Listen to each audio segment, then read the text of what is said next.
कभी ऐसा होता है आपके साथ कि आप बिल्कुल शांत रूम में बैठे हो, कोई डिस्टर्बेंस नहीं है, पर अंदर 50 तरह के थॉट्स चल रहे हैं। जैसे कोई एक्सप्रेस ट्रेन हो, एक थॉट आता है, फिर दूसरा थॉट आता है, फिर तीसरा आता है, ऐसे दिमाग में 25 अलग अलग टैब खुल जाते हैं। उसने ऐसा मैसेज क्यों किया मुझे? मैंने वहां कुछ सब सही तो बोला था ना? वो मुझे इतना ऑब्जर्व क्यों कर रहा था? कल की प्रेजेंटेशन का क्या होगा? आप खुद तो शांत हो, पर अंदर दिमाग में पता नहीं सारे थॉट्स बोलते ही जा रहे हैं। और सबसे डेंजरस पार्ट क्या है पता है? ये रियलिटी से बहुत दूर है। ये सिर्फ आपके दिमाग में है और अंदर चल रहा होता है। और जब तक आप रियलाइज करते हैं तब तक आपकी एनर्जी ये खा चुका होता है। It drains your energy. ऐसा लगता है कि चेस्ट में हैवीनेस है, टाइटनेस है, थ्रोट में पेन हो रहा है, किसी से बात करने का मन नहीं हो रहा है, एकदम चुप रहने का मन हो रहा है। And then you start blaming yourself कि हमेशा मेरे साथ ही होता है ऐसा, शायद मैं इसी चीजों के लायक हूं। बट ट्रस्ट मी, आप अकेले नहीं, ये हम सभी एक्सपीरियंस कर रहे हैं। और आज हम इसी बारे में बात करने वाले हैं। I am Ankita and welcome है आपका अनमास्किंग इमोशंस में। आज हम बात करेंगे माइंड ब्लैबरिंग, इसके इम्पैक्ट और इससे कैसे निकला जा सकता है। माइंड ब्लैबरिंग बेसिकली होता क्या है? स्ट्रीम ऑफ थॉट्स जो बस चलते ही जा रहे हैं, रुकते ही नहीं। जब दिमाग बिना पॉज किए चलने लगता है, एक इंसिडेंट और 50 अलग अलग थॉट्स। प्रॉब्लम ये नहीं है कि थॉट्स आ रहे हैं, प्रॉब्लम ये है कि हम उन्हें आइडेंटिफाई नहीं कर रहे हैं। और सबसे फनी पार्ट, 99% प्रॉब्लम्स का कोई रेलेवेंस नहीं होता, बस आ रहे हैं, जा रहे हैं और हम उनके पीछे भाग रहे हैं। जैसे कोई मंकी एक ब्रांच से दूसरी ब्रांच पर जंप करता रहता है, आप कुछ नहीं कर सकते। वैसे हमारे थॉट्स एक टॉपिक से दूसरे टॉपिक पे जंप करते रहते हैं। आई एम श्योर कि आप में से मोस्टली इस टनल में गिर गए होंगे, पर लेट मी टेल यू, उसे बाहर निकलना उतना ही इजी है। और वही आज हम सीखेंगे, सिंपल, रियल, प्रैक्टिकल स्टेप्स। अगर आपका दिमाग भी ऐसे ही ओवर थिंकिंग की नेटफ्लिक्स सीरीज चला देता है तो वेलकम है आज के टॉपिक में, माइंड ब्लैबरिंग।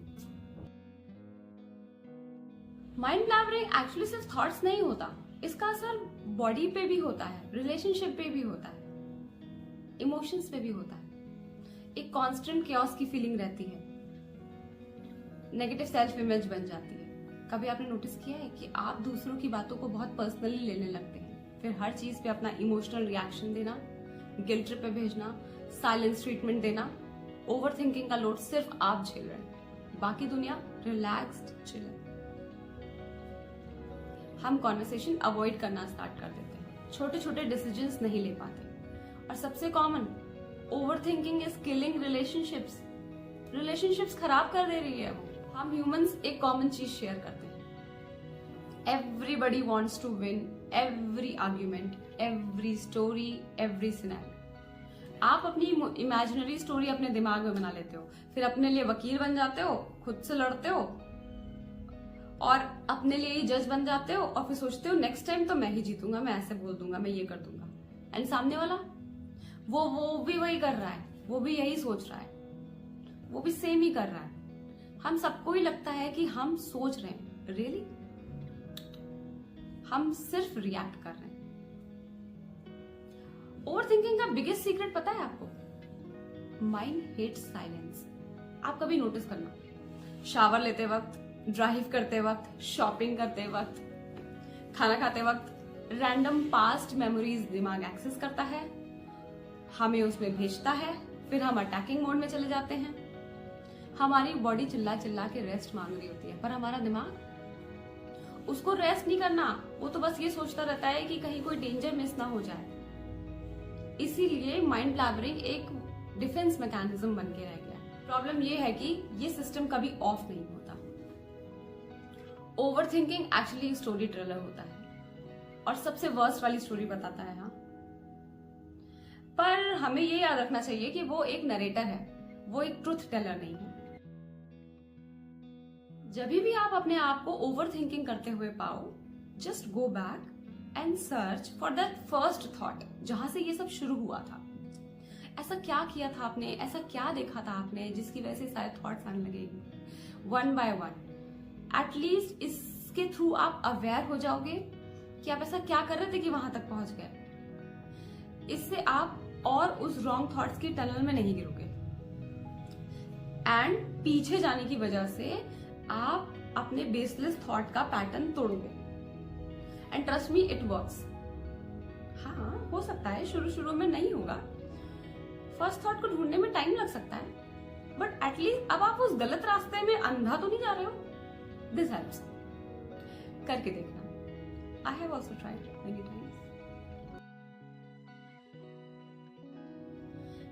एक और पावरफुल टेक्निक बताती हूँ मैं आपको। जब भी आपके थॉट्स अनकंट्रोलेबल हो जाए ना, उन्हें बोलो ठीक है, आओ एक जगह बैठते हैं, बात करते हैं। एंड 5 मिनट का समय निकालो, बैठो उनके साथ, उनसे बात करो। क्या हुआ, कैसे हुआ, जज मत करो, उन्हें कट मत करो, उन्हें बस सुनो।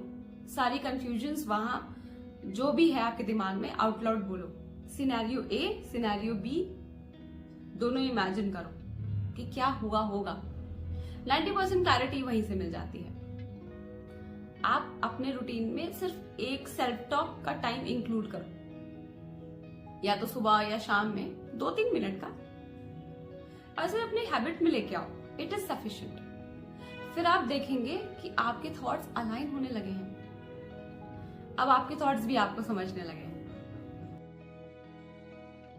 एंड इमोशनल थिंकिंग अच्छी है, I am not saying it's completely wrong, लेकिन अगर आप जो फील कर रहे हो आप उसको नाम कर सकते हो, आप एक फीलिंग को पकड़कर उससे बात कर सकते हो, अगर उससे बिना जज किए सुन सकते हो तो अच्छी है। अगर आपको जानना है how to name and talk to your feelings, comment down, I will make a detail video on that. अब इतनी बातें करने से होगा क्या? आपको आपका जो इमोशनली ड्रिवन माइंड है, अब वो इमोशनल कम रेशनल माइंड में कन्वर्ट हो रहा है धीरे धीरे। फिर यही इमोशंस आपको खुद को थोड़ा और समझने में हेल्प करेंगे। और ये क्या बात हुई, you are constantly being driven by emotions. वो आपसे अब सारे काम करवा रहे होते हैं, anger, hate, jealousy, overthinking. Emotions की कठपुतली ही बन के रह जाते हैं हम। उनसे ऊपर उठो, ऊपर उठ के देखो। एक बार गेम अगर आपको समझ में आ गया ना, तो गेम पलट जाएगा, फिर किसी की जरूरत नहीं पड़ेगी आपको। वहां से रेशनल थिंकिंग शुरू हो जाती है। माइंड यू तब भी इमोशंस होंगे, बट अब वो आपको सुनेंगे। आपने अपना ट्रिगर पकड़ना शुरू कर दिया है, आप उस पर काम कर रहे हो, आप थिंकिंग कर रहे हो, आप प्लानिंग कर रहे हो। ये सब अवेयरनेस का हिस्सा है। अब अवेयरनेस बढ़ने लगेगी आपकी। पता होता है ना कि हम क्या कर रहे हैं, हर रिस्पॉन्स के बारे में हमें पता चलने लगता है। एंड यही काफी है, सिर्फ पता होना काफी है, दैट इज इनफ। पता होने का मतलब है कि तुम्हें एंड गोल क्लियर है।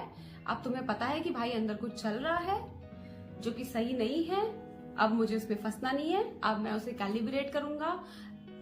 तब जाके विजडम ड्राइवर सीट पे आती है, फिर ईगो पीछे खिसक जाता है। फिर देखो खेल, फिर आप हर चीज में इमोशनल रिस्पॉन्स देना बंद कर देते हो।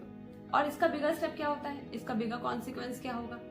अब आप दूसरों के इमोशनल रिस्पॉन्स को भी समझना शुरू कर देते हो, पहचानना शुरू कर देते हो। कभी किसी को अपनी तरह देखोगे तो सोचोगे कि अरे ये तो बिल्कुल मेरे जैसा कर रहा है, मैं भी ऐसा ही लल्लू था, पर अब मैं इवॉल्व हूँ। फिर आप अपने लिए प्राउड फील करोगे और सामने वाले के लिए कंपैशनेट हो जाओगे। सारे इमोशंस को समझते हुए, उन्हें सुनते हुए, उन्हें साइड करते हुए जब भी हम डीप जाते हैं ना, तो हमें पता लगता है कि बेस इमोशन सिर्फ लव और कंपैशन ही है।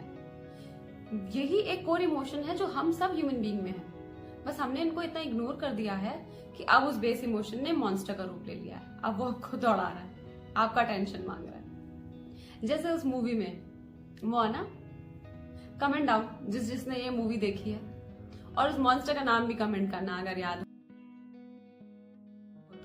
इस एपिसोड में हमने बस यही सीखा कि हर चीज में मैं तो खींचातानी वाला पैटर्न नहीं चाहती हूँ अपनी लाइफ में।